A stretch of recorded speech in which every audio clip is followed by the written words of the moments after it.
Hello, Gravitrons. I'm more gravity. Let's play chess.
Okay.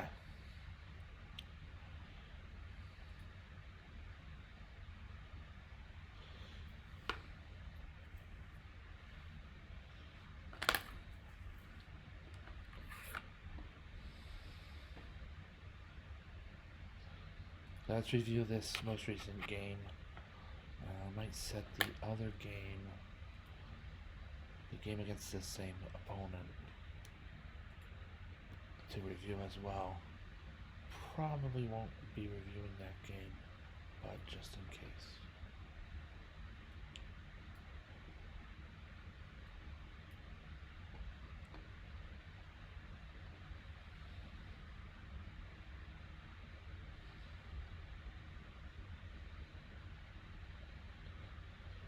Okay, so this most recent game shows as quite accurate. I love to see this kind of accuracy. Neither my opponent nor I should hang our heads from having played as we played in this game. Let's review, starting from the beginning. Played Ippon Caro-Kann. We're going to segue into this position that's sometimes similar to a Scandinavian defense. E4, d5, e takes d5, queen takes d5, knight c3, queen either a5 or a8. That's on the Scandinavian side. This can occur. There are themes in this opening that can occur from the French defense Steiner variation. And now here we've arrived at a thematic position, or a position that's, though the exact position might not occur all that often, the themes pertaining to this position occur quite a bit, at least in my play. So we have the queen on d5. It's white's turn to move, and I play knight to c3. The main tries from here are queen a5, queen d8, and a fun move, queen e5. On queen e5, you should be ready to face queen e2, where most often the queens will trade, and there will be a really raucous queenless middle game. Okay, all the minors are here. There are 6 pawns aside, and the rooks are still on board. So this could really, get going there. That's queen e5. There's also queen a5. Is a way to keep applying the pressure. And queen d8. Not a bad move considering when black plays queen d8, he might be a smidge behind in development. She or they might be a smidge behind in development.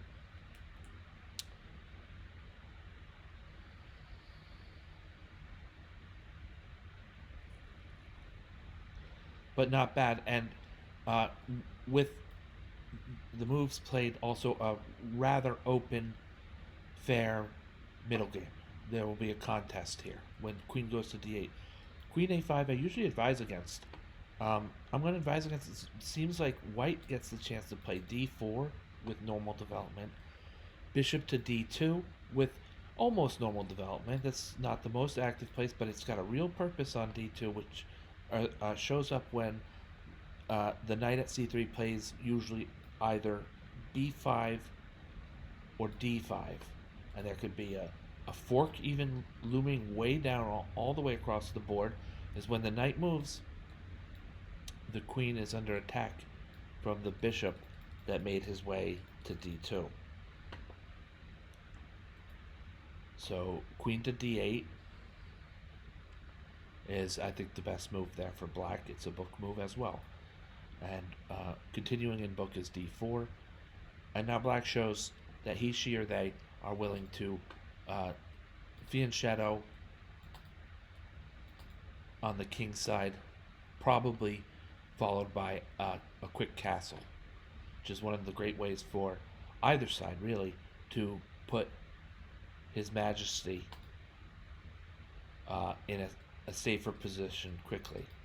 With the fianchetto, or sometimes bishop e2 is a quick move to do this as well. wherever the bishop goes, the king will castle and be quite safe. I played d5. I'm aiming for some of these, especially seeing the Fiend Shadow that's going to occur. I'm aiming for tactics on black's queen side. I feel that the pawn on d6, the bishop on c5 have strong attacking potential against the uncastled black king.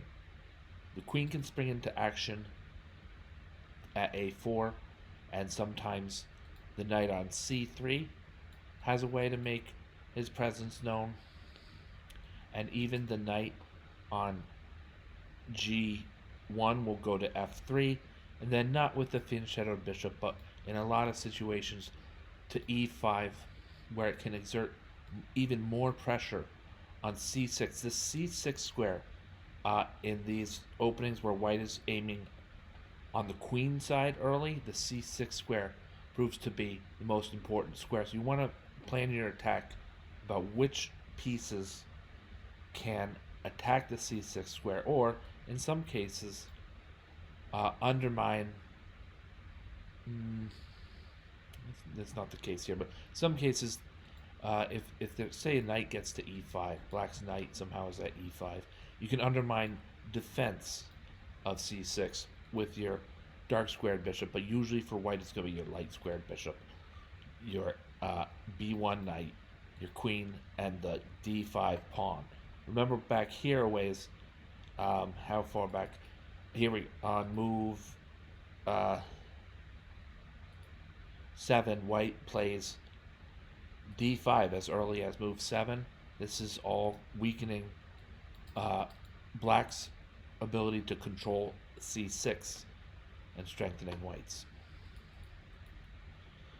So one of the best ways to stop this is to try to trade off an attacker for a defender, or in this case, a piece that was just almost dead to the game on c8, not yet developed. But was he? He was not almost dead to the game. Bishop f5, bishop g4. He kind of had his development made for him. He can, it just as a point of reference for future situations where you have a bishop like this on c8 and a clear path towards the rest of the board, that almost counts like a full developed piece, in my opinion. As the Germans say, meiner Meinung nach, that bishop on c8 is so almost completely developed, just by way of the d pawn being missing and nothing is like in the way, like a knight on d7 or a queen on d7 or something. So I'm doubling down on this side attack here with the queen on a4. She's going to be in that position to great effect later on, but not necessarily within view of why I moved her there. And play continues. I'm going to take advantage of the pin on the a6 pawn. So some of these tactics that look like they're putting the question to this bishop, bishop's got to move, and then bam, there goes my queen. These tactics aren't there because there's a pin on a8. If black captures on b, I think this is as per the game. So black captures, white captures, even material. If black captures on b5, he gets the knight, and I get this rook on a8, and oftentimes I'll get the pawn on b7 as well. So I will actually win the exchange rather than lose a piece, because black needs to finish their development with a move like perhaps knight to d7. The queen makes a mistake. This pawn grab doesn't help the pin situation and happens to run into a fork right here on c7. That should be the only move. Probably just about the only move. Let's check this. What does Torch have to help us with this? Yeah, knight c7, by far the best move here for white. go back to review this time. And the rook and the queen are forked. Right, now white has a nice lead in development, but black is not done. Queen, knight, knight, bishop, rook, and a bunch, I think I count 6 pawns. So this is, and a safe king. This is not, this is not done and dusted, as they say. Probing for weakness, I play bishop to g5. And then with this aggressive knight move, black has 2 pieces trained on that bishop on g5, and white has only 1 defender. I gotta move it or lose it, or to protect it or something, so that it doesn't become captured or whatever. I'm not to blame that on the rook at a1, but we move out of the way. Now, queen g4 I think is a bad move, mostly because of tactics. There's this, black has introduced against him, her, they self, a pin on the knight at e4. It's pinned to the undefended queen on the other side. I chose the best way to deal with this. I was thinking there's got to be a way to overwhelm the knight, right? This is maybe white plays knight to d2 or even knight to g5, both heavily leaning on the pin on e4. I couldn't quite figure it out against black's response f5. So I looked at this other option, which is to boot the queen a bit, make her run away for safety by the way of pawn to h3. I was looking for any moves that would do that, but pawn to h3 surfaced as best among them.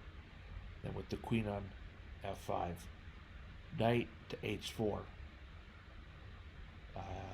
wins white the e4 black knight, because in capturing, white also defends h4. So I'm up 7 points of material. The deal here is trade queens and just plow ahead. That's what I did. Queen to g4 is, honestly, in my opinion, an excellent move. Black's queen is trapped, not in a material way, because black will capture on g4, I will capture on g4, and the game will go on. But the game will go on with my being ahead. The 7 points of material, I was already ahead. And now black's most dangerous and active piece, strongest piece and all that, is off the board. Mine is as well, but my other guys are like, we got numbers on this guy, don't worry, it's going to be good. We'll just note that the bishop controls one of the squares that appears to allow black to flee, perhaps, but black's queen may not flee, because the h6 square is covered by white's bishop, and we've got all these other squares protected. They're all covered, I guess is a better word for it. They're all covered, including the recapture of queens. So your head has many as 7 points of material, my friends. Swap queens if they're on the board. Swap them. You can take them off, and because you were ahead, will now be doing very well in your prospects for winning. Pawn to g5, just putting some stranglehold over important squares on black's king side, and kind of booting the bishop to d8. I move to e7. Now bishop d8, I might say, oh, I'll just leave the knight there and the bishop where he is. Maybe make this some sort of like direct move that's not bad, but also doesn't. It might not also be best, because if I move rook to d1, first of all, the bishop can just stay there. He has enough people protecting him. But second of all, bishop c7. He might not actually be intending to capture on b6. My opponent might well already know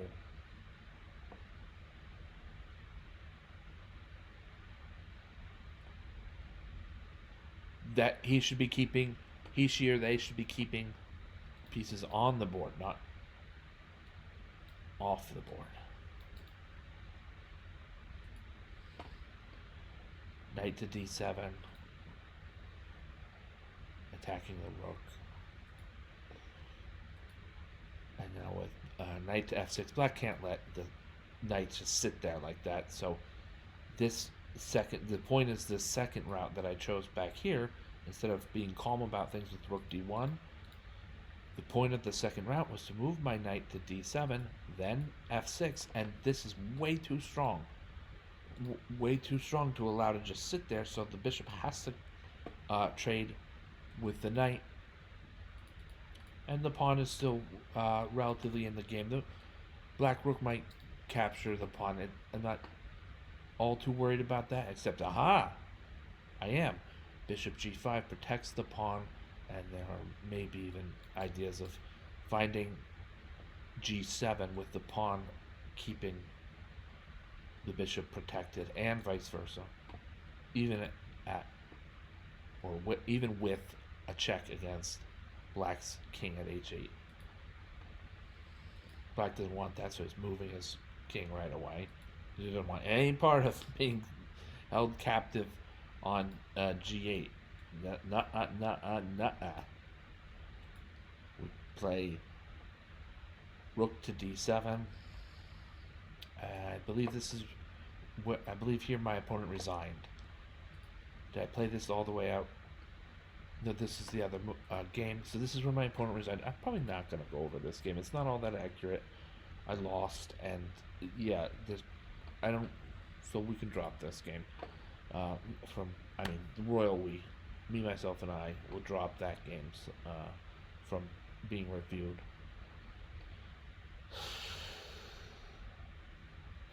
Okay, so what were we looking for? Practice first computer. We'll play this out. Practice first computer.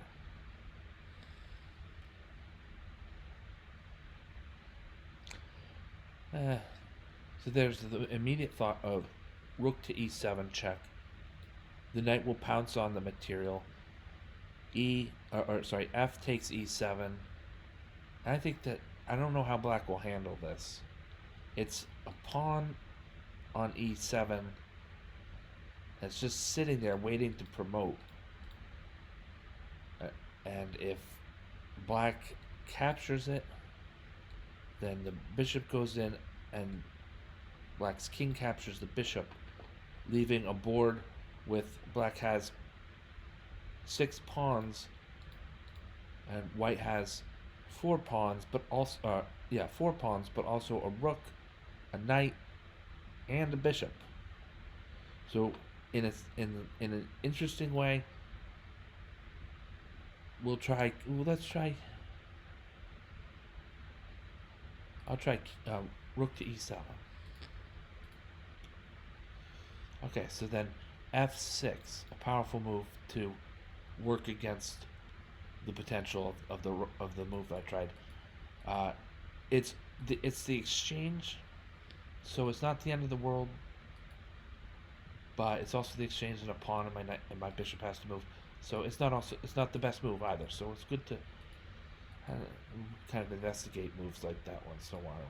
Instead,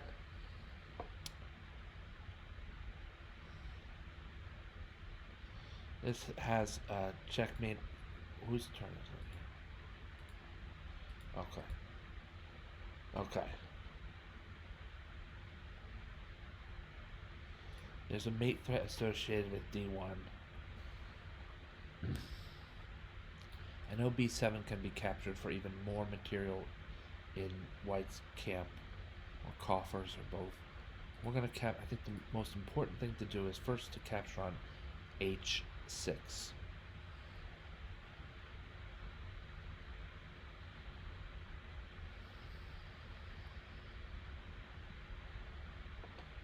lot of things going. We'll do some forcing things first. Now notice I gave away the exchange there, mostly because of bishop to h or bishop to g7. It's gonna sit there as a sore in black's side. What is this? Bishop g7 is a blunder.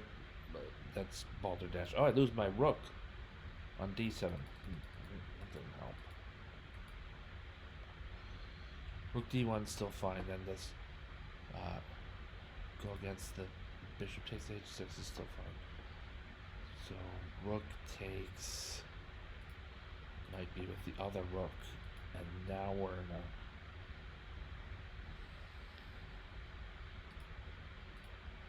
now white is still doing fine here. White's doing quite well here.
Alright. Get a read on how accurate that was with the game finished out against practice mode or with practice mode on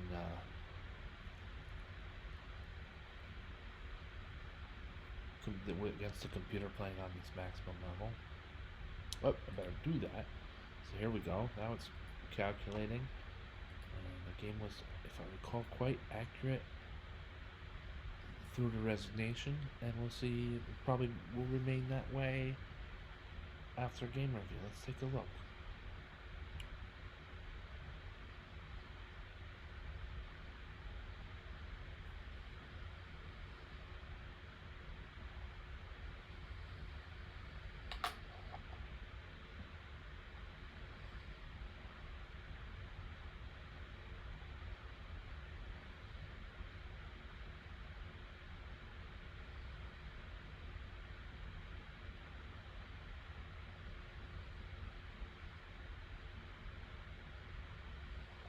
Right.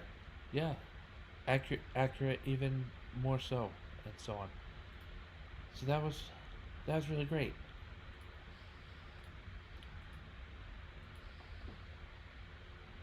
Right, that's it, folks. Um, Thank you for watching. Thank you, Gravitrons. I'm More Gravity. Have a great night.